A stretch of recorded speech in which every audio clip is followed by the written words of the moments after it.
North Carolina Aquarium had to pay bills. Yeah. I mean, with COVID-19, social distancing, the aquarium couldn't be open for a very, very long time. Yeah. And then it's like, okay, how are we going to pay our bills now? They dipped into the wishing well. Well, of course they did. It's under like a 30-foot waterfall, and visitors to the aquarium walk up, and you know how you pitch pennies into the wishing well or whatever. So they've been accumulating for a while, and they spent 10 hours cleaning, sorting, sifting, and going through all these coins. That's a lot of counting. Yeah. All those coins. Wild guess. What would you think? What would you think the cost is? Or not the cost, but how many coins were in there in dollar amount? See, I would have thought, honestly, I think I would have thought it would have been more. Than what they found? Yeah, maybe like 20,000 or something. I don't know. But it's still a big chunk of change. Yeah. It was $8,563.71. Yeah. Well, anytime I do those guessing games, like you go to a party and there's jelly beans or something. I've never won those. I always overestimate. Mm-hmm. Like, there's $1 million in that little jar. and there's 20. In that mason jar. But yeah, and they even had a contest. The lady that won, she was within just a couple of cents of the guess. For real? For real. Wow. I know. She's smart. She's very smart. I'm going to drag her around to those jelly bean contests. His morning crew. Crystal is a dedicated mom. Ashlyn's her daughter, and she's nonverbal autistic, and the only thing that she would eat is Spaghettios. And during the pandemic, at the height of social distancing, where they had to be quarantined at home, she was barely eating. Right. And they couldn't find Spaghettios anywhere. No, at one point, she would eat like grilled cheese. She would eat pizza. But at some point, she tried those Spaghettios with meatballs. And boy, it was on. Yeah, so much on. She just kept wanting to eat. And she's nonverbal, so it was really tough, especially during the quarantine. Her mom, Crystal, Ashlyn's mom, would go to 20 stores a day just looking for a can. Can you imagine? She was calling. She was showing up at the stores.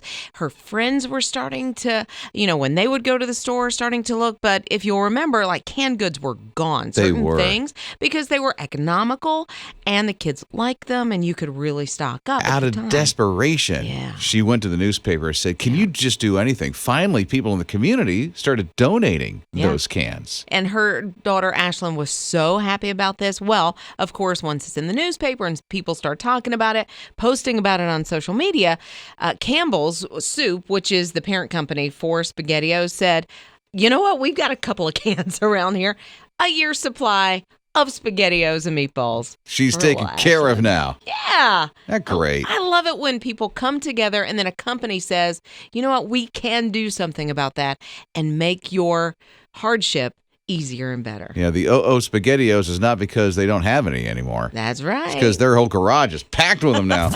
Rob and Liz. His morning crew.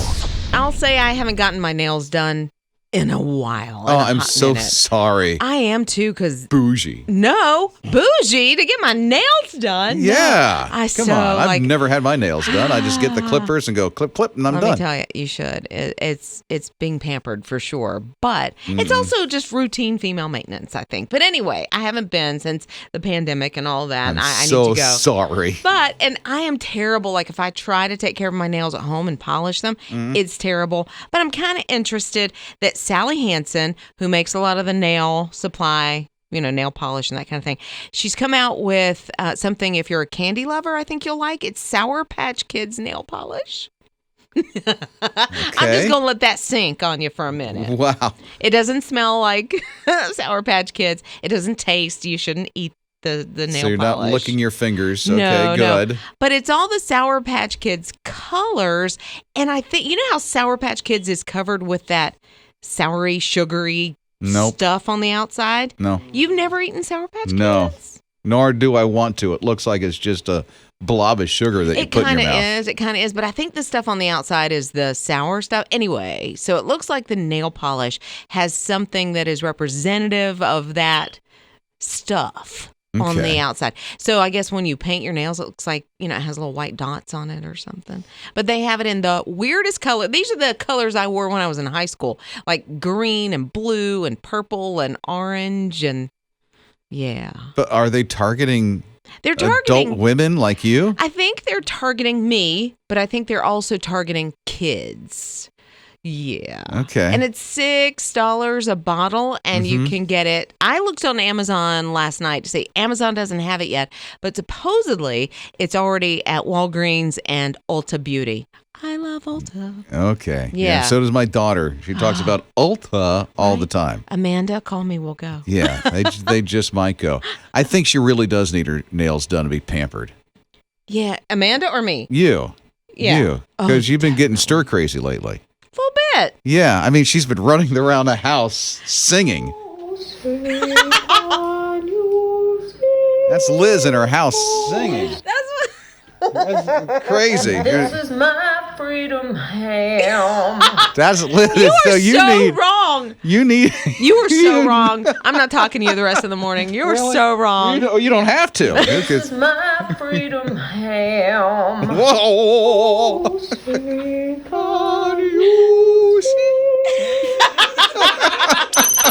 Rob and Liz. His morning crew. You should have seen the kids in this Zoom call. Yeah. So it's virtual school, right? Yeah. And these kids are second graders, and they're watching their teacher. Their teacher is Ashley, second grade teacher. She's dressed up as a shark. Huh. And to the Baby Shark song, she's teaching these kids. No, she isn't. Baby shark doo doo doo doo. Baby shark doo doo doo. I mean, and she's going through motions and all this stuff. And some of these second graders on Zoom are like rolling the eyes. Oh, this is our teacher. And one of the other teachers at the school was walking by and saw this. You know what she did. Oh, she pulled her phone out. Pulled out the phone and documented the whole thing. And now it's all over social media of how she's doing her teaching skills, teaching math and numbers to second graders. Well, you know, teachers astound me how creative they are because she's teaching second graders who are watching a computer screen. They're used to being constantly entertained. She had to find something that spoke directly Well, here's to the thing. them. She's playing Baby Shark. She's dressed as a shark. Yeah. And she's doing choreography to the music. So she's just not up there, okay, students, here is 2 + 2 = 3. She's not doing that. She's literally, she's dancing and she's got choreography and she's, looks like the shark is chomping on numbers the way that she's doing this stuff. Teacher of the year. Yeah. Definitely teacher of the year. Teacher of the year. Her second grade students have no idea what they have in her.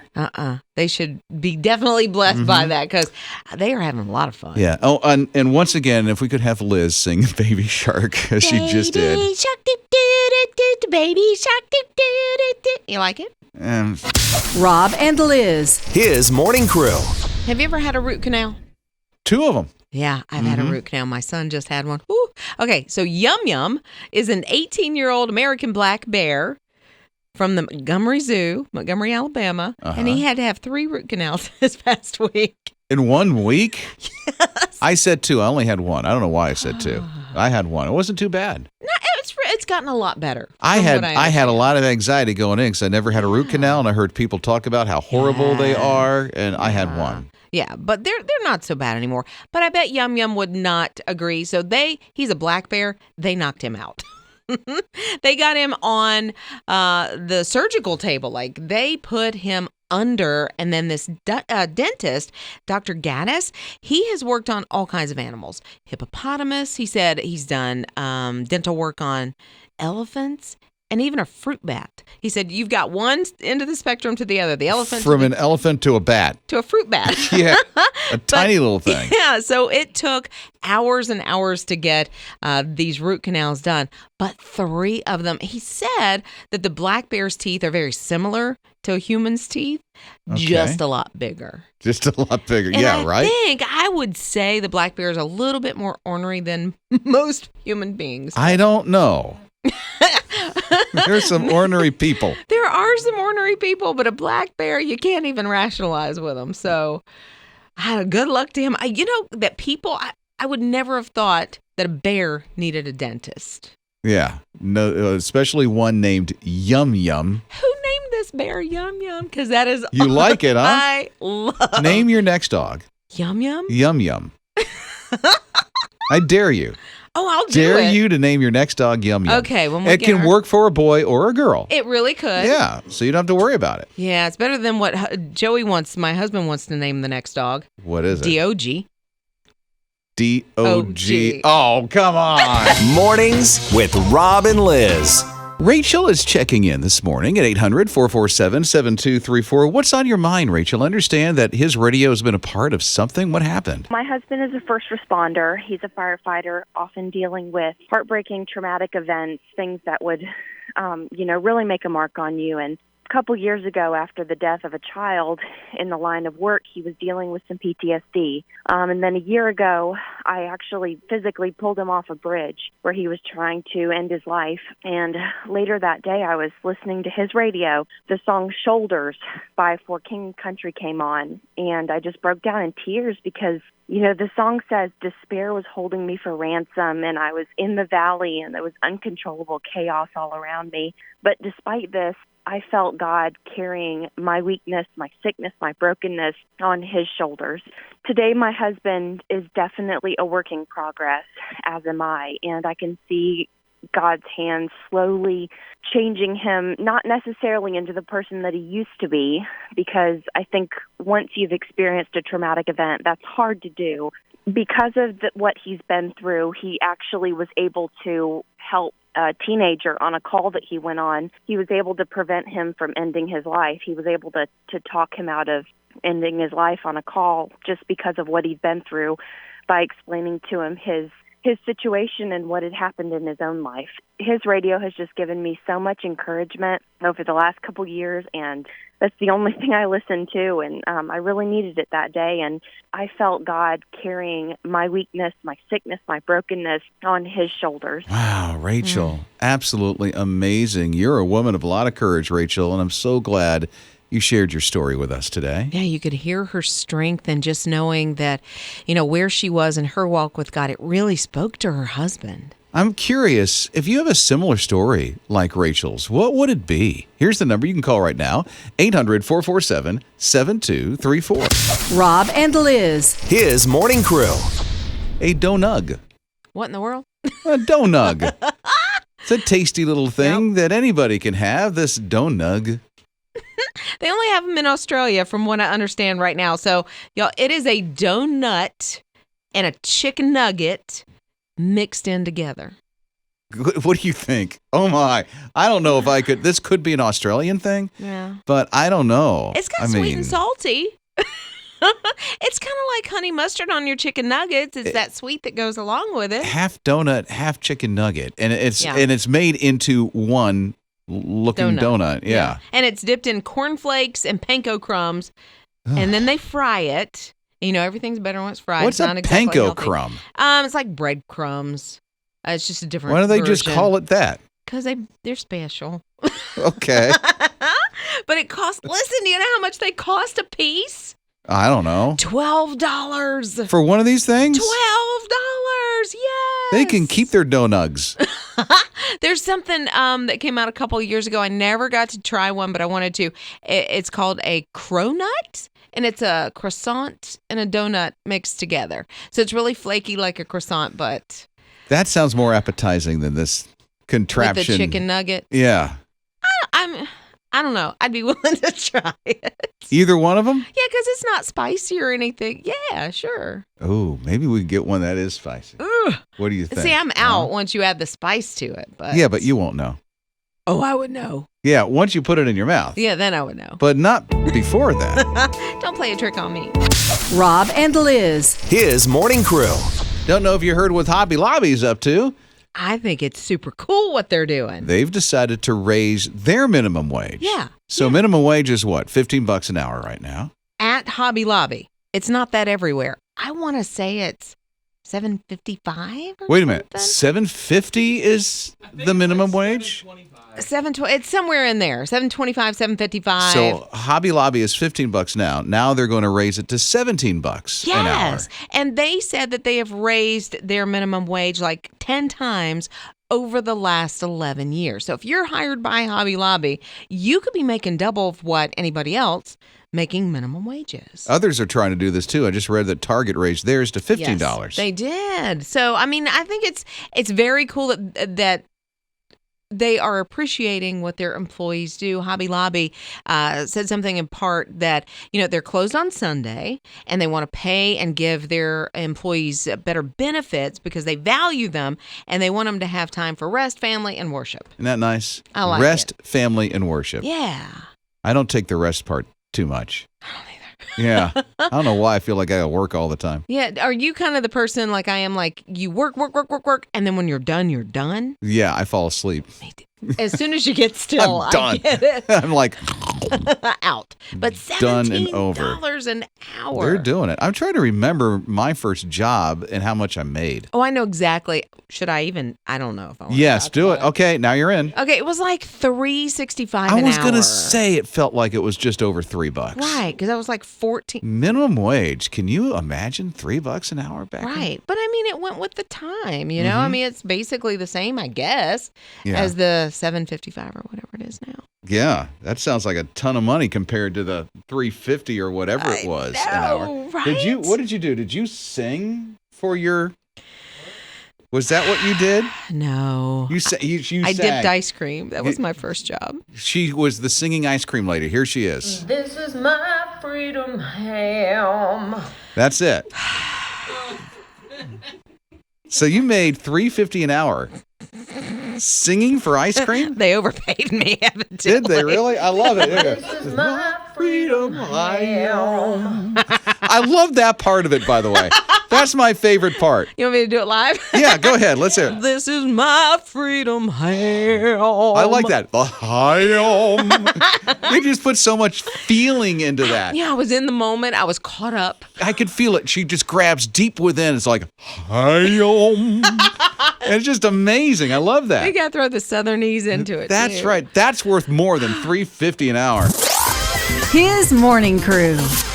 Talking about minimum wage at Hobby Lobby, how they raised it from $15 an hour to 17. and it's now like $7 and some change for minimum wage, right? I think right now it's $7.55, if I'm not mistaken, somewhere around in there. So Liz and I are around the same age. Yeah. We both made for minimum wage about $3.50 an hour. About it was that, something yeah. like that Yeah. from what I recall. It's Rob and Liz on his radio. So then we started hearing about the jobs that people did and their first salary that they made. Right. Jean texted in and said, in 1972, she worked in a factory, $1.90 an hour. She worked on a production line making like harnesses for appliances, and she came home, $1.90 an hour, blisters all over her fingertips. I imagine Yeah, you worked hard, hard work, Gene. yeah. Oh, my. We're also hearing from Jim at 800-447-7234. What was it for you, Jim? How much an hour? I made 95 cents an hour. 95 cents. I am so sorry. What did you do? I worked before and after school when I was in high school at a meat market. I actually cut meat and ground hamburger and all that stuff. Did you like it? Oh, I loved it. Really? So what time did you have to be at work in the morning before school? Well, I usually got into work before school about 6 o'clock. And then you got off work after school at what time? Well, I got out of school, about 3 o'clock, and I usually worked this was a small town in Alabama, so, most everything closed up about 6 o'clock. So it was about 7 o'clock when I got out. That is a super long day. Well, I had to help support my mom and sisters and brother. You did. No wow. wonder why you were working Yeah. so hard before and after school. The neat thing about it, 6 months after I started working, we got a raise to $1.05 an hour. Whoa, ho, ho, big money. Big money. Mornings with Rob and Liz. Please, Lego my pumpkin pie Eggo. For real. It's Rob and Liz on his radio. Would you like something like that for breakfast? No. It seems No. very, very sweet. Quit messing up the Eggos. I like a plain Eggo The waffle. Lego Eggo stuff, man. Yeah. I mean, they're doing what? Pumpkin pie and Yep. gingerbread special pancakes now. Gingerbread pancakes might not be terrible. As long as you're not putting icing on top of it. Wouldn't it taste like a cookie? I don't know. You could do it very subtly so it just has a hint of ginger, so it's more of a fall pancake. Mm-hmm. But I don't know how the Eggo company's doing it. I'm sorry. I don't know why, but I'm getting really fatigued over all these mashups with food lately. Yeah, it's like fusion with everything that you're trying to eat. I just like plain pancakes, honestly. I do like blueberry. I like, some fruit in there, but... Yeah, but leave the food. But that's normal. But somebody had to mash it up at some point. That doesn't sound bad, actually. But somebody else thinks the pumpkin You're throwing Tabasco sauce on a pancake nowadays. It's like, come on. Why are you mashing it up? Why did you say that? Why? Are you hungry? No, because somebody out there is like, we're going to make a Tabasco-flavored pancake. This weekend. Get out the Tabasco sauce and throw it on the pancake. I put Texas Pete on everything. Put it on the pancakes. I'm sure somebody has. Oh, but I'm sure. Seriously, all this stuff. I mean, what was it? They have a donut and a chicken nugget mashed together in Australia. A donut. Why? I mean, why? Why do this to our food? Maybe Are we not fat enough? Hello, thank you. Come on. I'm like, now there's something else I got to try. I know. Because it's out there. I keep packing on the pounds. And it's like, come on, quit mashing it. I'm not trying this stuff. No, but I think it's fun, and especially with the quarantine, maybe we had some extra time, and there's some creativity that is there. That's not creativity. That's mind's gone mad. I mean, right? I guess so. That's something else. Okay. Go have fun mashing up your food. Rob and Liz. His morning crew. I was so much on a rant just a minute ago. I don't even remember what the food mashup was that you were talking about. Oh, we were talking about the Eggo waffles with gingerbread and pumpkin. Don't ruin it. Don't ruin it. It's 800-447-7234. It's Rob and Liz on His Radio. What did you want to say, Donna? Yesterday, I was listening on my way home from work and said that there was a new food that was coming out. It's Reese's peanut butter cups. They make it a little bit bigger, and they're putting potato chips in it. I heard Courtney talking about that the other day. Reese's Pieces and potato chips all mashed together. Like, why would you ruin a good thing? So you would not try it? No. Right? Just stick with the original Reese's. I'm not really. My BFF said that she may try it, and I'm like, well, if you try it and it's really, really good, maybe I'll try it, but I'm just like, stick with the original. It's the best. You can kind of mock it at home, grab a bag of chips, and then your Reese's peanut butter cup, and then put it in your mouth at the same time, and then you'll know if you like it or not. Right. But I just wanted to share that. And thank you so much for all that y'all do. I listen to you every morning on my way to work, and it just puts a lift in my day. Mornings with Rob and Liz. It's been horrific hearing about all these wildfires in California along that West Coast. It's been horrible. Yeah. And to hear about those who didn't make it, I mean, my heart just sinks. There are those who have been surviving, but it's been movie-esque, the way that they've been surviving. I was reading about this one couple. It was Jim and Tina. And literally, they were escaping. A tree falls in front of them burning. A tree falls behind them burning. They couldn't get out of there. They were just stuck. They finally were able to finagle and get out of there, and firefighters found them, and then they went on to a caravan to get to safety. What do you think when you're in that situation? I don't know. I'm thinking I got to pray and make sure everything's right. Exactly. Start praying for the kids because this is it. Yeah. This is it. I'm sure they were thinking it. Tiffany was another survivor. Her and her family, they survived. They're in the middle of all of that junk. Her daughter is 6. Her niece and her sister were in the house. She was able to get out, but she couldn't get back in to save them. Finally, firefighters came. They were able to get them out of the house and get that whole family to safety. Can you imagine being on the outside of that and you're safe, but you would do anything to get back, but then your survival instinct won't let you. And then probably first responders were not allowing her to get back in. No, they got to keep her safe because they had the equipment on that could somewhat handle that stuff. And the first responders, man. Right. The firefighters and everybody who was just helping out and all of that stuff. And they're working just hours and hours and hours, and they're exhausted, and they've seen death and destruction, and they've seen things they don't ever want to talk about. And they're going back every single day to do it. I've been praying for them, even though I don't know them by name. And I'm the kind of person that if I'm praying for somebody, I can't pray for something in general. I can't say, God, be with all the ants in the world because they need to do their ant hills. I can't do that. Right. That's just not me. But I've been thinking a little bit further about these men and women. Specifically what they're going through. Yeah. For sure. And I don't know them by name, so I can't pray for them by name, which is uncomfortable for me. That's just Right. me. But they certainly need it, you know? And these fires, you wonder, is there ever going to be an end? There will be an end. It's just how long will it take to There's get there? always hope. And I know we're not going through it. It's easy enough for us to say that. Right. But there still is hope. And we can pray for them.